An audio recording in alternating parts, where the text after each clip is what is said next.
JBN, we keep you informed. Who is to be blamed for Jodian Fearon's death as hospitals and the doctors trade blame? Please remember to subscribe, like, share. Leave us a comment and click the notification bell to receive our daily news items. A major squabble has erupted between two Kingston hospitals over whether the death of a 23-year-old delivering mother was caused by a panicked breakdown in COVID-19 patient protocols by a medical team at the Andrews Memorial Hospital, while the Ministry of Health and Wellness has launched an investigation into the incident. Andrews has denied culpability, pointing a finger in the direction of the University Hospital of the West Indies for not answering appeals for assistance. Andrews has also blamed a team of anesthesiologists working with Jodian Fearon's gynecologist for refusing to engage because of fears that the patient might have had COVID-19. She later tested negative. While neither UWI Chief Executive Officer Kevin Allen nor Medical Chief of Staff Dr. Carl Bruce could be contacted, a well-placed source at the hospital said that its expertise was sought and readily given. UWI was consulted, and our team of specialists here were in talks with Andrews. We were told that the baby would be delivered at Andrews and the patient sent to us in the morning. UWI was never asked to admit an expectant mother, the source said. Among the information presented to UWI was that the patient was 38 weeks pregnant and that labor had been induced. The patient displayed flu-like symptoms and developed a fever after. As a result of the consultation with UWI, a medical team was dispatched from here to Andrews, headed by one of our experienced obstetrician gynecologists. By the time they reached Andrews, they were told that the patient was no longer there, said the hospital source. Questions are now being raised about what happened during the period of consultation and the time the UWI team arrived at the Seventh-day Adventist run facility. The UWI team at Andrews was then advised to stand down, the source said. Fearon, who died at the University Hospital about 6 hours after delivering her daughter at the Spanish Town Hospital, would have celebrated her 24th birthday tomorrow. My beautiful daughter, my princess, words can't explain. I never knew I would be saying this, Fearon's distraught mother wrote on Facebook yesterday in tribute over Jodian's death. A distressed family member said yesterday that the newborn, who is still at the Spanish Town Hospital in St. Catherine, was doing well. She just has a little jaundice, but she's doing well. Fearon's gynecologist, Dr. Lloyd Goldson, yesterday said that days leading up to her death, Fearon's pregnancy-induced hypertension signaled to him that he needed to deliver her. She had been booked for delivery at Andrews weeks before. From she was about 33 weeks, her blood pressure started going up, and I've been treating the blood pressure. At 35 weeks, the blood pressure wasn't doing too badly, but they called me on Wednesday to say that whenever she lies down, she's sort of blowing short, he said.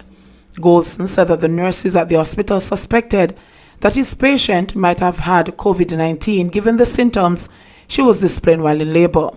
When I realized now that Andrews says that she has to go and university doesn't want to take her, I took action.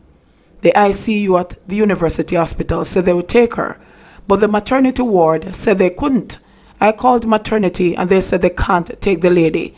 They didn't give a reason at all, he said. Attempts were made to have Fearon transferred to the Victoria Jubilee Hospital, but with only the 3 beds in the area designated for COVID-19 care all being occupied, the door there was closed as well. Andrews eventually agreed to have the patient delivered, Goldson said, but on Friday at about 11, he came back to realize that the maternity ward had been cleared. In all fairness to them, they kept 2 nurses to stay with her on the maternity unit. Andrews didn't send her away. They panicked about the COVID, but they didn't send her away, he said. Goldson explained that while at Andrews Hospital, after the decision was made to induce her, Fearon's oxygen saturation fell and he decided to perform a cesarean section. Andrews agreed initially, he said, but after reassessing her condition, noting that if it was necessary that the patient be intubated, there would be great risk. So because of that, they didn't want to do that, he said, mentioning that his patient's cervix was dilated at about 5 centimeters. Usually the cervix opens to accommodate the passage of the baby's head into the vagina, which is about 10 centimeters dilated for most term babies. But Andrews, in a statement yesterday, said Fearon had been prepped and other surgeries postponed, but that the patient's team of independent anesthesiologists refused to participate in the surgery. Another attempt was made to transfer Fearon to the University Hospital, but Golson said that that attempt failed after his contact there told him she's not on duty now. He had received word from the University Hospital that Spanish Town Hospital had agreed to take Fearon, but he would need to travel with her by ambulance as he had a few hours until she was due for birth. But Golson lamented that after arriving at the hospital shortly before 12 o'clock, there was a further wait of more than 1 hour before his patient could be admitted. It was total madness, Golson said. Both Health Minister Dr. Christopher Tufton and the Prime Minister Andrew Holness have expressed sympathy towards the family. A relative who spoke said the family was expected to visit the University Hospital today. Attorney at Law Isaac Buchanan has been retained by the family. Whichever institution, someone has to be held responsible. This one saying this and this one saying that. That can't bring back a life.